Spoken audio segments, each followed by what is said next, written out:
have to have a term in the Diagnostic and Statistical Manual in order to then call it a disease and treat it as a disease and write a prescription for it.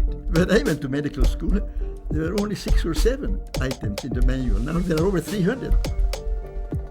I mean, you mean to tell me that there have been 294 diseases discovered in the last 60 years? In psychiatry alone?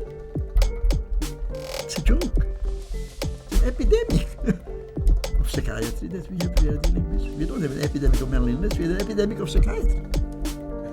You eat too much, it's a disease, it's an addiction. You smoke too much, it's a disease. You are too unhappy, it's a disease. You're too thin, it's a disease. You're too fat, it's a disease. You have too little sex, it's a disease. You have too much sex, it's a disease. No free will, it's all chemicals. No self-discipline, no self-control. The chemical imbalance meshes very well with the idea that you give a drug which restores the balance. It's a story, a mythology, a fable. And that's a baseline from which we are operating now in America. The child doesn't perform the way he should or behaves he should. He is not responsible. Some chemical will give him a chemical. You hear day in and day out on television that this is a mental illness and that's a mental illness. And Zoloft is advertised. Beer you can't advertise, but Zoloft you can advertise. Now it's not just psychiatry, it's the whole psychiatrization of the culture. Now what's more toxic, Zoloft or beer? Amen. Case closed.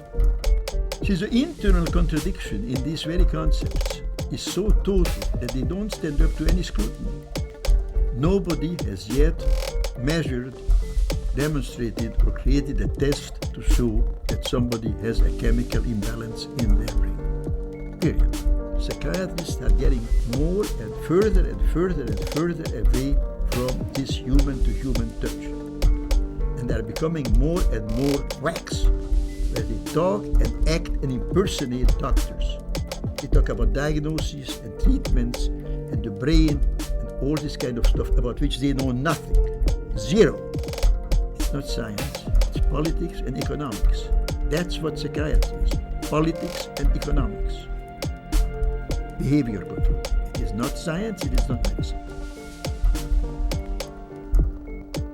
This is so big that it boggles the mind.